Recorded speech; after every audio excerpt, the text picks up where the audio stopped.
And welcome back to Sullivan's Unheard Voices. My next guest is Selena, the Green Witch. I'm so excited that you are here to talk to me today. I have so many questions, right? Because there's so many misconceptions, there's so many like negative connotations to your religion, and I Yeah. just wanted you to come on here and not only just set the record straight, but let people know that your religion is amazing and it should Thank be you. accepted and you should be able to practice how you want to practice in the way that you practice. How I did you appreciate it. start the journey towards focusing on this as being part of your religion? Yeah. First, thank you so much for having me. I'm very excited as well. My grandmother was Wiccan, and she introduced a lot of this stuff to me as a kid. I do remember for a small amount of time I lived with my grandmother, with my mom, and things as a younger child, and it was just a very constant thing to be out in the woods.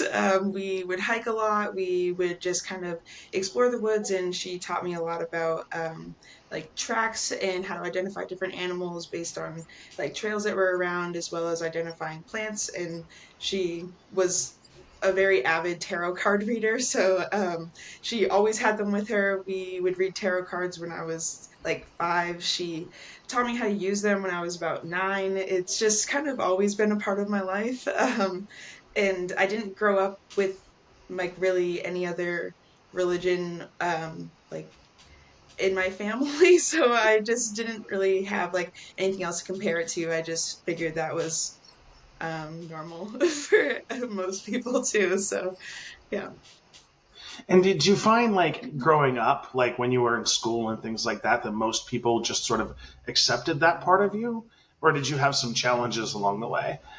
I think it didn't really start being even a conversation until I was in middle school, where in elementary school and things, I don't think kids really have much of a concept of religion as a whole. Whereas, like, some people are maybe going to church and things, but it's not like it's so ingrained into people yet that it's a conversation that I'm having when I was in like third grade or anything.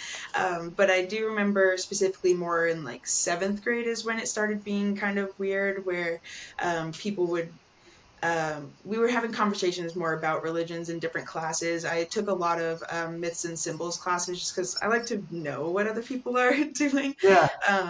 But I do remember one time specifically, we were talking about religion, and I had said that I had never been to church before because I hadn't, it wasn't a thing in my family. And a kid stood up and like was like, "You need to be saved," and like started going on this whole thing in like the middle of class, and I was like, I don't even know what you're talking about. Like, it's just, it was so strange.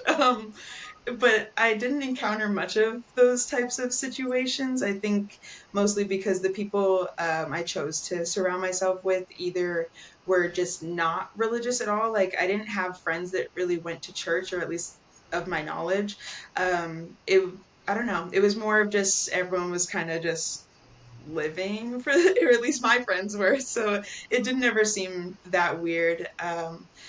And then, like, of course, when you get a little bit older, like college, I felt like presented more of those challenges because people are more actively standing up for their beliefs and doing things that they you know that align with their own religions and things. And so that was when I felt like people were kind of weird about it. Like, I do remember a lot of people being strange about me having tarot cards and like what that meant and if I was going to like curse them or hurt them with them. And I'm like, that's not what this is about at all. So And I think yeah. that's an important thing to talk about, right? Because a lot of people think that's the case, and Right. that's like further from the truth, right? Like it's not It's true. about that weird stuff that No, just isn't even a part of the religion.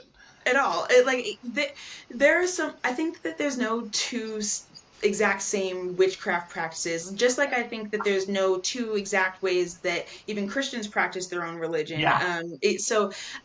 Even with that, like there, yes, are some witches who do curses. I personally don't have a purpose to do them. And but tarot cards certainly are not cursing Oh, anybody. Um, tarot cards are more of like I would. align those more with pendulum boards or other types of talking boards where you're just asking questions to the universe, spirit, or whoever you believe is out there. It's really just for clarity and questions, more like not imposing any sort of energy or curses or even spells onto people or things. So, yeah, it's definitely, I think, an important distinction to make with the misconception about tarot cards and those types of tools, I guess. And I appreciate that so much. And one of the things that I really like about you in particular is the things that you create, because you Thank create you. some beautiful pieces. Like, how Thank you did so you much. sort of put that marriage of like your religion with the things that you sell? Because they're so unique. Thank you. Oh, I wish I had some of my stuff on me, like in my office right now. They're all packed away, but um, yeah, I think that a lot of it was because one, my family is like very artistic, not in the same ways. I do remember growing up and like my grandmother, who taught me all of my stuff, was a stained glass artist, and she would do like painting. She could do. I feel like she could do all of it. She's oil painting, she's doing pastels, she's knitting, and like she's, I don't know, she was like anything that's artistic, I can pick it up and I'm going to be great at it. Like she was amazing. And a lot of my other family members on that side of my family are like that. Like my uncle does the same thing. He like does almost all the same stuff that my grandmother did. He just threw in tattooing as well. And like I just I remember being a kid and like not being good at like those types of things. Like I'm not a painter and I can't really draw and all those things. And so I always felt like I was not, I don't know, I was missing that part of like of all of these things. I don't know. And then when I started getting older, I really loved woodworking. I love woodworking. I love to build stuff. That was like one of my favorite classes in school. And once I got outside of school and like was kind of exploring more of like things I wanted to do in general, um it just kind of brought back like the marriage of like woodworking but also like nature based stuff that I've always had in my life that has always been like a, I don't know, a staple of how I live my life and things that I believe in and stuff that I like in general. And so being able to be like, I can go outside and find all the fun things I like and forage and all of that, and then also get to come home and make physical things with them, which feels good to me. And I don't know, I think that's really where it all just came from. I just like finding the stuff outside, and then you can make all those into tools for your practice or just decoration, whatever people like. And I Yeah. appreciate that, because the part that I appreciate about your stuff is it's purposeful, Hmm. right? So you not Agree. only are you selling amazing art, it's also, Yeah. like you're saying, tools that you can use. Yeah. Because, like, I think with all, I think it's no secret that right now witchcraft stuff is kind of trending. And th- I have feelings about that. I like that a lot of people are getting into it and it's great. But it's also, I feel like a lot of the actual intent and purpose behind things get lost through trends. And so, witchcraft, like genuine, authentic witchcraft in general, I feel like is harnessing a lot of like old way stuff while also bringing it into our current reality. And I think a lot of like my practice is based in older, more pagan type of ways of living, just like living off of or using the things that are around us rather than like actively going out and finding things that are thousands of miles away and all of that. And so I don't know, yeah, being able to make pentagrams that maybe people want to use as decoration but also have an intent to use for protection or those types of things. And same thing with witch bells where the bells are cool and they look great and you can use them just for whatever you feel like. It can be even a windmill or a chime outside, Yeah. but they also like ward off negative and unwanted energies, all of those things. And so regardless of whether people are intending for them to be that way, I still try to like have some sort of like, this is to help your home and you, in addition to like maybe it's just a decoration for you too. So yeah. And so when you're practicing Mhm. and you're like going through your rituals and the processes that you go through. How important is Mother Earth to that part of the Yeah. equation? I think that's kind of everything is for her. And I feel like that kind of sounds a lot Not to at all. hear, but I just kind of think in the way, like, so for example, when I'm foraging, even for what I'm doing, I usually try to take only things that are already dead and on the ground that I find. And if I am taking alive plants, it's I like to talk to plants and the earth and kind of just like express gratitude for these things, but I also only take a certain amount from each plant. I'll find like that plant in addition somewhere else and take from those ones. That way, this plant can still continue to grow. It can still continue to do what its purpose is for whatever animals, bugs, or even just the other plants around it that are relying on that plant to continue to have that purpose. Because I'm not trying to take it completely away from the earth or its natural processes. So I try to be very mindful of like how I'm even harvesting plants and getting what I'm looking for, and to do small gifts for the planet. I think some people like to leave things in the forest for the earth.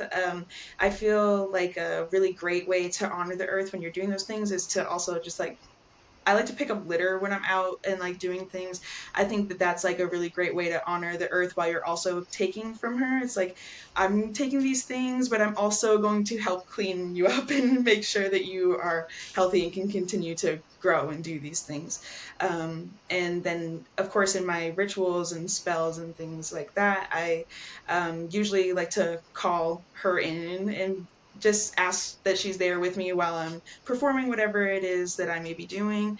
Ask for like her protection, but also guidance, and just allow that to kind of flow through. Because whether we want to acknowledge the earth or Gaia as a living, breathing person or being, or just as the earth, I think that like whether you're a witch or not, I feel that it's just like a human responsibility to have respect for the planet we live on, and I think that's kind of like what my whole belief system comes down to anyway, is just respecting the earth and allowing her to continue to grow and taking care of her so that she's not dying. And so I think, yeah, it's always in the back of my mind. Just whatever we're doing is try to be as mindful and ethical and all those things as possible. Of course, we live in a society, and so there's pieces that are hard to cut back on, but even making the minimal effort is honoring, I think, Gaia. Oh, 100%. Like, I don't think a lot of people take into consideration how connected we are Hmm. to not only just each other, but also to the plants, to the Yes, animals, to everything. Like, we're all sharing this same air, we're sharing the same absolutely. energy, sharing the same ecosystem. And anything we can do to sort of help Yes, regenerate that ecosystem, I say go for it. You know, it's one of yeah, the reasons I started this podcast is like there needs to be an outlet for stories that are about this because yeah, it's an individualized experience. And I like what yeah. you said about individualized experiences. Like for me, like with autism, Hmm. I always say if you've met one person with autism, you've only met one person with autism. Right, Everybody else is unique and they should exactly. be, I think, allowed to be their authentic, unique selves. I agree. And So if go ahead, no, sorry, I wasn't trying to cut you off. you're good. I feel like I have that conversation a lot about like authenticity in whatever you are, not just witchcraft practices or just like any belief system or anything that's genuinely a part of you. I think that that is like what gives the world like Yeah. our actual, like, I don't know, diversity, fun, and like differences. It's just like what actually brings vibrancy to the world. And I feel like people trying to emulate or fit into a box of like what people think that you should be based on your title or whatever diagnosis or any of those things is just like it's not serving the world. It's not serving us as a people. It's just like making us all fit into boxes that are uncomfortable. And so I always try to like express that when I'm having conversations and like mentorships about people in their witchcraft practices, about like how you can fit this to fit you. It doesn't have to be exactly what I do just because we're working on it together or doing something like that. Like I want people to have their own experiences and figure out things that work for them because it's different for everybody. There's no two similar things for any of these things, and I think that's an important part of that. And also relates back to the earth too. Like we have so many things that are so very different, and all of it is beautiful. Like the moss, the trees, the ferns, the whatever, everything outside is beautiful in its own way, and like adds to the nature around us. Like it, that's just what we should all be allowed to do, and like that's what allows us to like flourish and actually get to like, I don't know, a more conducive society as well. But that's bleeding into other things. I have a whole thing about You it. and me both, right? Like I talk a lot about like the why it's so important to support local people Hmm. doing local things. The Yeah, WalMarts of the world don't need our money. exactly. It's people that are doing what you're doing. It's people that are doing those sort of community based, sort of doing what they can. They're the people that need the support because every dollar you spend in your community stays in your community. Yes. Every dollar you stay at Walmart goes somewhere else, Who knows and where? it's not. Yeah.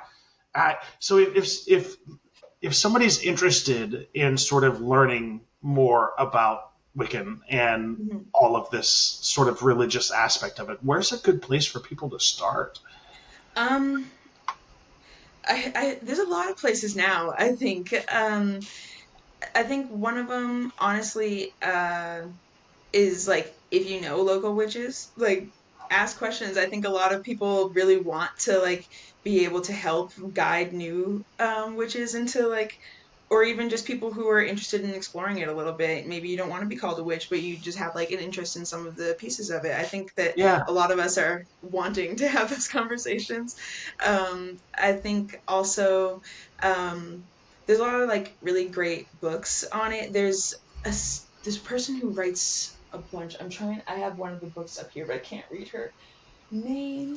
But she makes a bunch of books about different types of witchcraft. So, like, I have a green witchcraft book by her, but there's also like kitchen witchery by her, and um, I think there's like a hedge witch one and a storm witch one. There's a bunch of them, just people who are different parts of this path.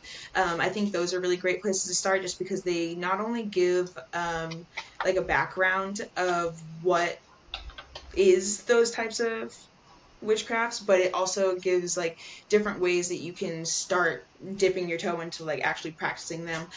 For example, in the green witch when I have it like has different like medicines and like balms you can make from the plants around you and things like that. So those are great. And then also, if people want, I am about to launch my mentorship on witchcraft practices and like how to form it around your own lineage and like background as well, so it can That's be awesome. authentic to you. Thank you. I So can I pause there for a second? Yeah. So when you're talking about your mentorship and you're talking about including the lineage in that piece, Hmm. that's awesome. Thank How you. did you come up with that idea? I think that that relates back to like the authenticity piece of this, because for my personal background, I already explained that my grandmother on my mom's side was Wiccan, and she taught me a lot. And my abuela on my dad's side was a medicine woman. Where in the Dominican Republic they don't really like the word witch, so I'm not forcing it on her. But it's a lot of the same principles as green witchcraft. It's using the plants and herbs around us to help yourself and your community. And so there's a lot of other religions and cultures who maybe don't like the word witch, but there's magical practices that are in your lineage that maybe have been forgotten about or just have been named and labeled other things, but can still be used in a witchcraft practice. And so I just really love the thought of people having a more curated way for them to practice that actually feels authentic to not just themselves, but like their whole family maybe. And yeah, so that's I think that's where most of that idea came from, because I want people to practice things that make sense to them and like actually work for them. So yeah. And it has way more meaning tied to it. You Yeah. know, there's an emotional and spiritual almost connection to that story. You know, one Yes. of the things in our culture that we always talk about growing up is honoring those people that have passed and Exactly. like incorporating that into your daily activities. And I think that's Yeah. fascinating. And like I think a lot of witchcraft practices have a lot to do with like ancestor work as well, and like finding those pieces and like connecting with your ancestors in some way. And I think like a really wonderful way to honor them is to like bring their practices into our current world as well. That way, like they're not forgotten. These are practices that can continue to be done, and every lineage has something. Like there really is nobody that's left out, and that's why I just think it's so interesting. Like there's different practices for similar purposes, but yeah, to have it be more tailored to your whole family is like I think just makes it like even more deeply rooted, which is like very important for to get that energy and to feel all of the things. So yeah, And but another thing too that I think I would like you to sort of touch on, if you could, yeah, is that there's not a high barrier to entry. no, Like there is some misconception out there, like you need all of these things, you need all of these things yeah, in place before you can start. So how does yeah. that not true? I think that because there's a lot of, I honestly feel like I'm gonna blame TikTok a lot. Like I really feel like on TikTok a lot of people have been um, putting out these ideas that you have to have like all these crystals, you have to have these different like sages, and you have to have all of this stuff, and it's so not true. It's so unnecessary, and like it's crazy. Number one, a lot of those things are appropriative. I personally do not use white sage. I won't buy it unless it's from an indigenous person. It is becoming extinct because of the overconsumption, and it's the same thing with Palo Santo. And those practices are only actually from a couple cultures anyway. It's not for everybody. And I think that's, yeah, it ties in again to like what is around us. You can use anything that is around you. There is so much in our world that can be used for the same things. Like for smoke bundles, I have a couple right here.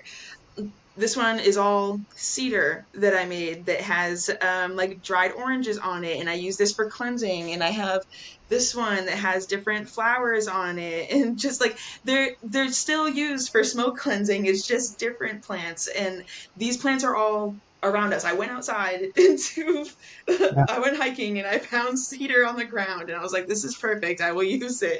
And there's a lot like that. Like you can use rosemary, you can use thyme, you can use lavender. There's so many abundant plants that are native to the United States that are very easy to get. They're not specific to a certain culture or practice. They are just plants that are known for these properties, and like they are easily found and you can use them for the same thing.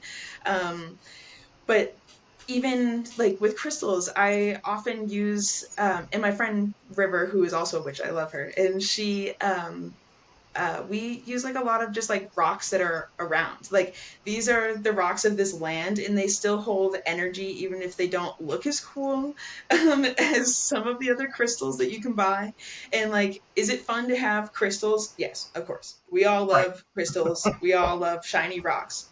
It's the crow brain. It's great. Like I get it, but is it necessary for a practice? No. You can go out and find a pebble and that will hold the same type of energy. It's really just like what your intention is for that stone. And you don't have to have all the different color candles to do a spell. Like it, really anything that you have, if you have some intention or a spell that you want to do, look around what you have outside your house. Look around what you already have. You can even use spices that you use for cooking. I use the cinnamon and random stuff I have out there all the time. It's like there's so many different ways to practice without having to go spend money at all, or even just very little money. And it doesn't have to be these very specific things that people have said. And yes, those things are for certain culture and or certain practices, and they work for those people, but it's not a necessity. And a lot of witches do stuff without anything, and it's just intention based. It's just the energy you put in. They don't set up any sort of anything, and that's totally fine too. It's really just personal preference and what you feel works for you. And trying stuff out isn't wrong, but feeling as though you have to have the certain things to do all this stuff is not true. And No. I would imagine it would be sort of viewed as disingenuous by Mother Earth to begin Yeah, with, yeah, right?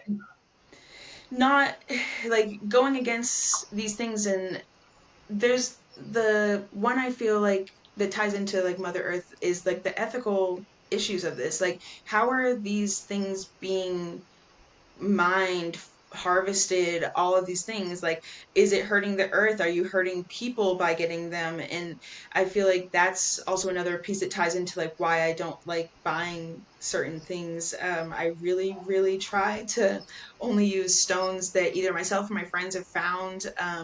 And on occasion I'll buy stones, but it's only after I've like vetted these places and I know they're not buying them from like someone who has a like diamond mine and have slaves working in, or children laborers and all these things. Like, it's there's a certain type of energy that stays on those things like once you get it that way, and I just feel like that's not helping anybody's practice anyway. You got a rock, and for what? Like, what did you gain?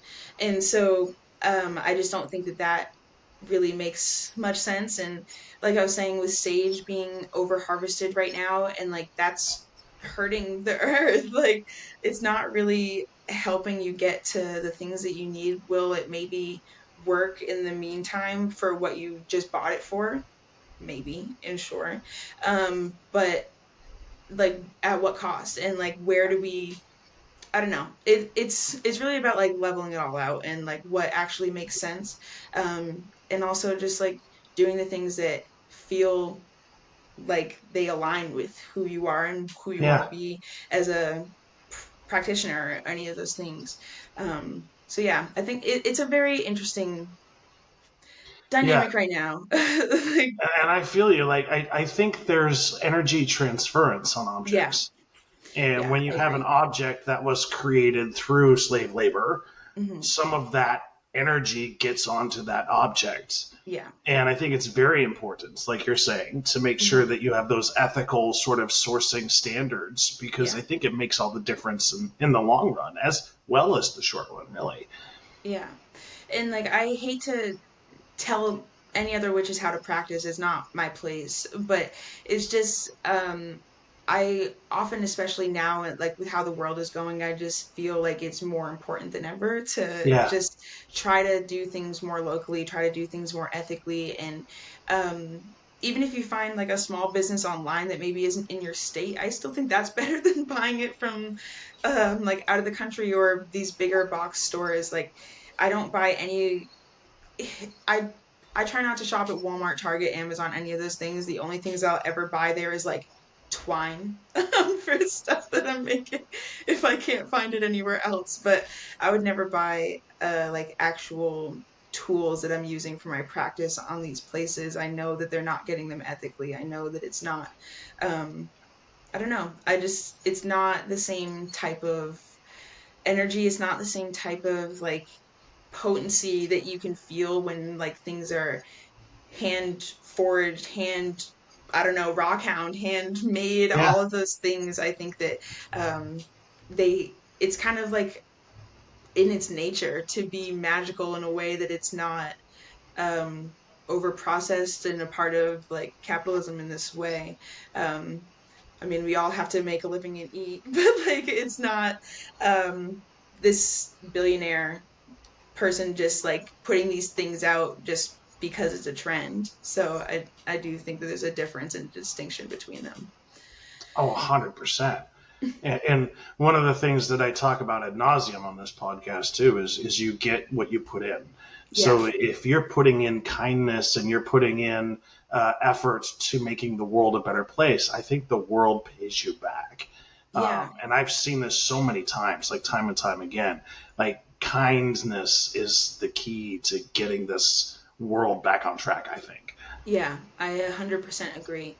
And that's why, like, with all these things, because I know a lot of people are tired of the trending of these things where it's like these are real practices, these are real religions, these are like cultures that have been passed down for centuries. It's not new.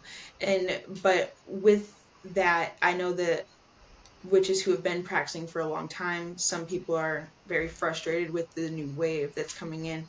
And that's why I try to just kind of really talk about authenticity. I'm like, I love that more people are getting into it. I love that more people want to be a part of these things.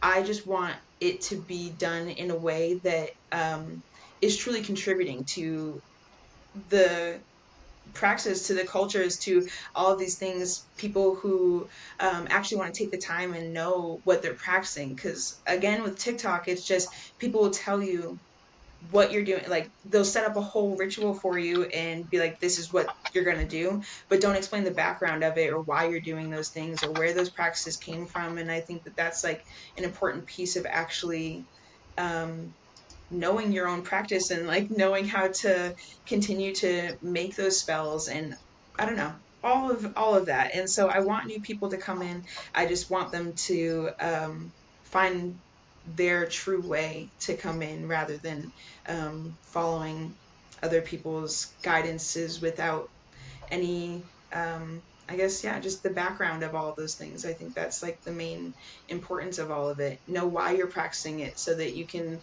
like truly understand what's happening. Yeah, because if you're practicing without that piece, it can actually be kind of dangerous, I think. Yeah. There's a Like, lot of people who I've been to retreats and some other events where people are new or not fully understanding what their practice is. And they're, one of the main, I feel like, rules is if you're working with energy or you're working with um I don't ancestors or any spirits that might be around, like either do it outside or you need to be sure to have a window or a door open, and there needs to be a place for that stuff to go. And it there's a lot of like dangerous activity when you let those things stay in a condensed space, and a lot of people don't even do those things. And I've actually seen two of my friends this year have things get attached to them and need to be cleansed and now are in therapy and all of these other things because of this practice they went to for like with one person who was holding stuff saying that she knew what she was doing, and it became an issue. And not just for those two either, it was like a whole deal. But yeah, there's a lot of that going on where people aren't even following the basic rules of like energy and magic and all these things, and creating dangerous situations not for just themselves but for like people who are practicing with them. And it becomes this space where it's like it's like almost chaos like chaos, like yeah. energy, and like these things that could be better contained or better worked out. And yeah, so I 1,000% agree. It just the why would alleviate a lot of these issues and make it a more safe practice and more safe thing to for everyone to participate in. Can you elaborate a little bit on the those things that? So let's say, for example, I'll give you a scenario, right? So I'm new and Mm-hmm. I'm at an event or I'm at something or other, and I want to make sure that the person who is teaching me is abiding by those rules of thumb that are really Mm-hmm. important. Can you tell the listeners a little bit about what those rules are, just like on a Yeah, bare minimum, so that they can know if this is not being applied, I need to get out yeah, of here and find somebody who's safe? yeah. I think a couple like red flags for me when I go to places are one, like I just said, are we outside? Do we have a door or window open? Is there a place for whatever is about to take place here to flow and move? If not, then I'm not staying in this space. Um, Number two is like an opening and closing of whatever we are doing. I feel like when oftentimes when you're doing magic, you're creating I guess for lack of a better word, a container of some sort where we are kind of like containing this magic for whatever is happening. And without a closing at a minimum, um, again, where does that stuff go? It hasn't finished. The spell isn't done. There isn't. I don't know. It just hasn't been completed. So like a lot of stuff can still continue, and that is a little scary to me. And I also often I think it comes with time too, a little bit. I like to evaluate the people who are actually teaching or are hosting or facilitating whatever I'm at, because I think that if people are clearly not holding the like group or the people that they are with at like their safety at a high level, if it's more of like a narcissistic thing or trying to make it into this like I because I've just seen people not concerned about people's concerns about what is happening, and I think that at the bare minimum, like if you can't even show concern for one of the people who are here who possibly have never been in something like this or have never done it and they have questions, like I truly feel like that is an important thing to take a moment to actually like solve and do things with. So I often feel like if you can tell that the instructor is not um, really caring about the people they are facilitating, I would not stay.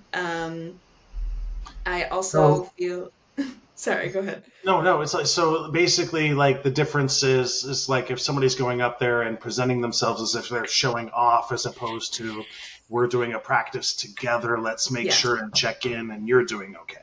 Yeah, because that's really what facilitating these types of things are. It's about like making sure people are fully getting through the spell, the ritual, whatever it is, and actually are understanding it and like feel comfortable during, because otherwise it's again creating an unsafe space and also just possibly creating a terrible like traumatic experience for these people too. And so like it has to be a part of it. That's like I teach classes and I host rituals, and like that is my top priority. Is everyone okay? Is everyone feeling okay right now? Does everyone understand what we are doing right now? Like I want you to have like full transparency so that you can like fully make a decision on whether like this is right for you, because again that part sometimes is just like this isn't a practice for me, and that's okay. um but I also like just want to be sure that people have that full transparency, and I feel like that's required if you're going to be doing these things. Some people think that they are well known in these spaces or whatever, and that people should just be lucky to get to practice with them, and like that's that's not what magic is about. So like I think that's a red flag when I see those types of things. And those are like my main ones. There's other ones that I feel like pop up on occasion, like if people sometimes people will start mixing these things with like capitalism or like MLM type of scams where they'll like try to get you to like buy a lot of things and like at large amounts of money. They'll like be asking for hundreds, it's sometimes thousands of dollars, and like I feel like anybody who is immediately asking for that before a ritual or even after and is like come and do this and like pressuring you like that, it's wrong, it's not okay. I don't um want a part of that energy coming back on me. yeah, exactly. And just pieces of things like that. I think it's a lot of discernment and checking in, because again, because it's trending, yes, there are a lot of very authentic witches and very like authentic people who are putting on these things, but there's also people who want to capitalize on this trend and are very willing to go the lengths to like look the part, act the part, all those things just to get you there, to scam you, to make money or whatever else it is. So I think that that's also just a discernment thing, because yeah, people are out here doing that. It's And if you find yourself to be a victim, please reach out to somebody else who's not that way so they can help yes. cleanse you. Yes, Mhm. seriously. There are a lot of very talented ones. And if you are in that type of situation and you cannot find somebody to cleanse you, please message me. I know plenty of witches who are willing to do that for you and are for real. But yeah, definitely. And then so when you're practicing and you're Mhm. practicing out in the community, are there certain things you're looking for in terms of like a place for you to sort of have a ceremony or have a ritual? Yeah, sometimes. I just moved out to the woods in Eagle Creek, so now I do have a space that's more nature based and that I like that I will be hosting things at. But before I moved here, yeah, I would try to find places that I thought were more, I don't know, aligned with what we were doing. I've had classes at Forest Park before, um, Okay. in like certain parts of it because I love the woods over there. It's really cool, and there's a part kind of near the Arboretum, I want to say it is, and there's like tables and things over there that was easy to use. Um, and I've also used this like co-working space before for my classes, but it was like very full of plants and like very large windows and lighting in there, and it felt like, I don't know, kind of similar to my office vibe where it's like a lot of the plants, but like there were more windows in that office, so it was Yeah. nice.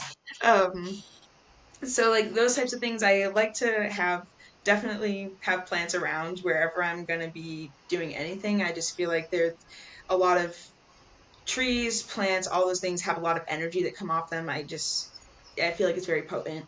And so I like to have them around. And then again, just making sure that there's like an airway. So the windows, the outdoors, whatever. And for a moment, me and my friends had a space on Hawthorne called Black Moon Healing that we had like three spaces. So there was like a large one for bigger rituals that had like a ton of windows. It was like three walls of windows, and then an upstairs space that was more for like intimate gatherings. But again, we decorated them all to make it look and feel kind of like a sacred space, I guess, and be able to practice comfortably in those places. So yeah, I guess that's really like the main things that I'm looking for. Plants and air. That's what I want. And I do want to throw out there, if you are somebody and you come up on somebody who's doing a ritual or doing some sort of a ceremony, please leave them be. Hmm. Don't interrupt. Don't get involved in that business. Like, just be kind and let people be and practice their religion. Yes. I, And I just just got to because throw it out there. it's unfamiliar, it doesn't mean it's scary or bad Yeah, things going on. yeah. Um, And you can always watch and wait and ask yeah. questions afterwards.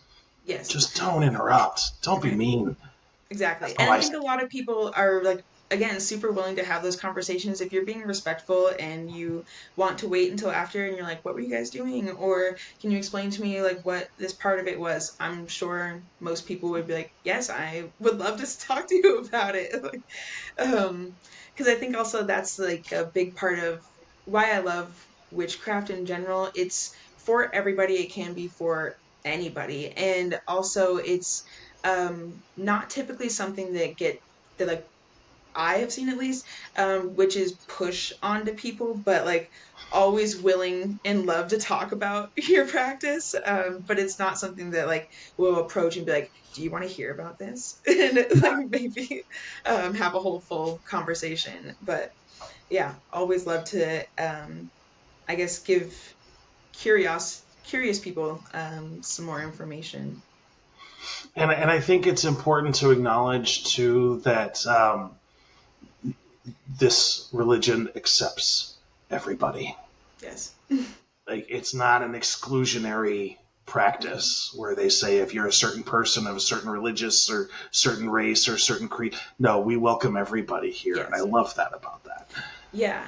And I think again that's like what is so beautiful about witchcraft is that it truly can be for everybody, anybody, whoever wants to be a part of it.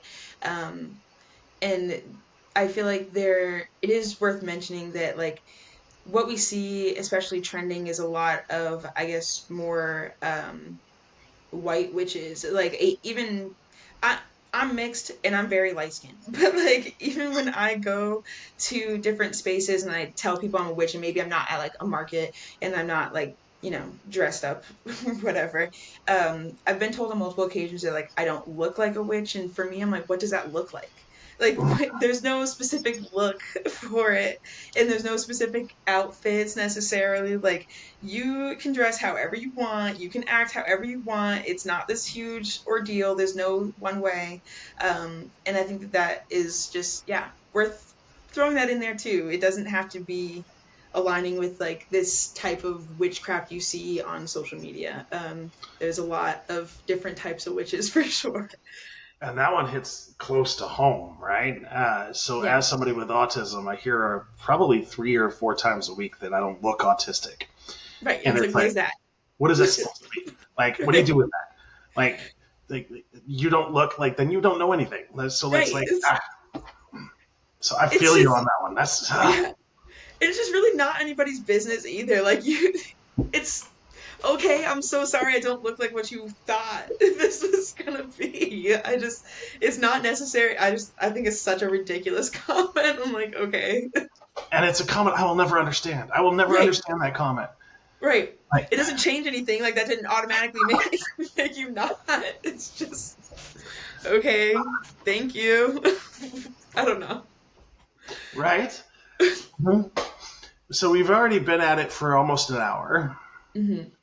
Um, I did see on your Instagram place or on your Instagram page that you're going to have Hmm. a Taurus full moon ritual. Yes. What is that? Yeah. So me and little background, where I just moved out to the woods, this is like a communal property. I feel like this is something I've been like manifesting literally for like 3 years. My friend bought a property last year and there's a second house on the property, and she asked if I wanted to move in a couple weeks ago or like a couple months ago. And I just moved in like mid-October, so like 2 weeks ago actually.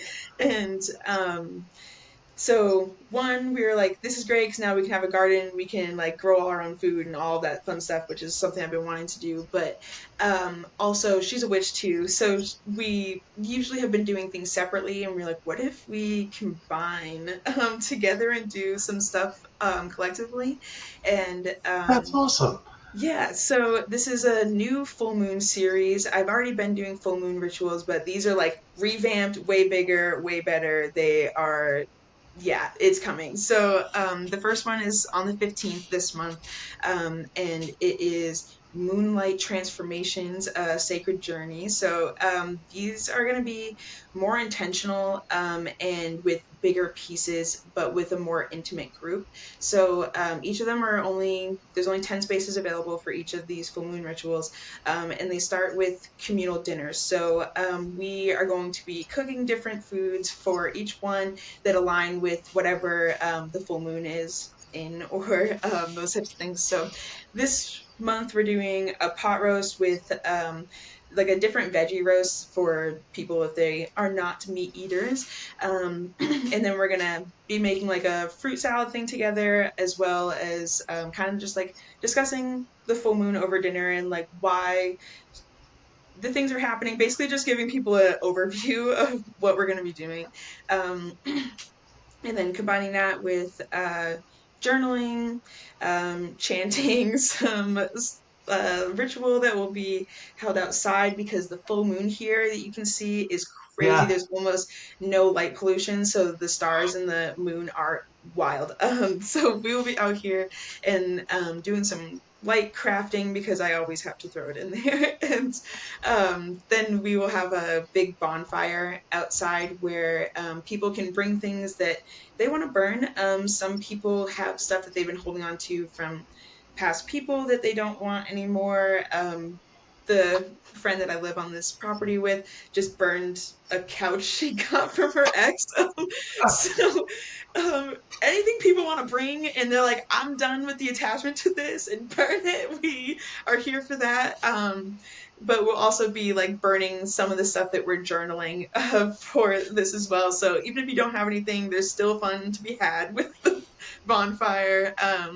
And then there'll be like just kind of like convenient or convergence afterwards to kind of like discuss everything. And sometimes people have like very emotional reactions to these things, so it's just to Yeah. kind of give that a container for a moment and like just bring everyone's energy down after the burning, because it brings out a lot. Like some people don't expect it, and then you start burning stuff and it's like either you're like super excited, sometimes it's like a lot of rage gets brought up, and then some people are crying a lot, so it's just really um yeah, giving that a moment afterward. And also because this land is so big and we just started some yard work today, to start making this look a little bit nicer, to be able to hold more people and all those things.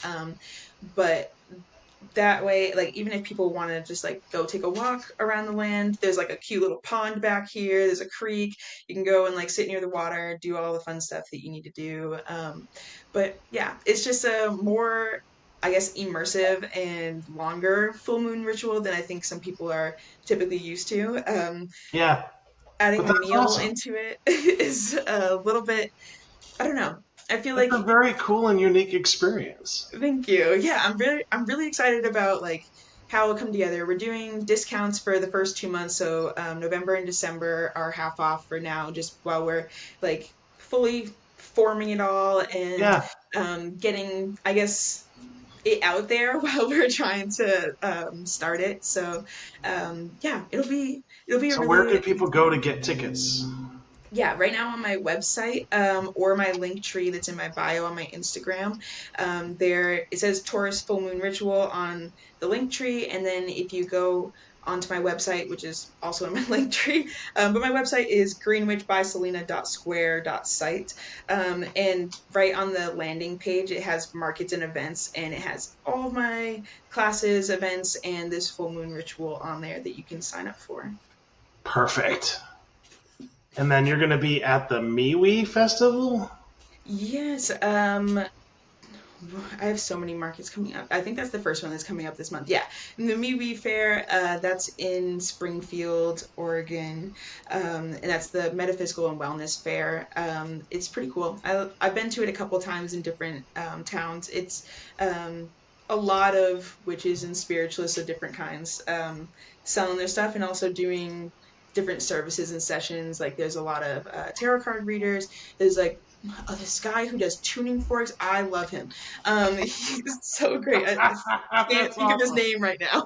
Um, but there's also like psychics and different panels and talks going on too, so it's pretty cool. Yeah, and then what else am I doing this month? I know I have the Longview Dark Market at the end of the month, which I'm very excited about. That one, I've only been to it twice. They just re-brought it back since COVID, like since like 2020, and it's so cool. There's so many different like oddities and just really interesting vendors there.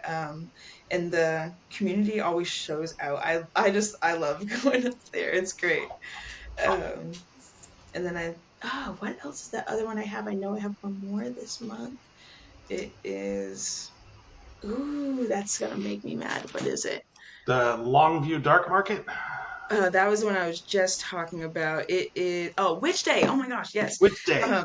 Yes, that is exactly what it sounds like. It Oh, is, interesting. Okay. yeah, it is a day for witches.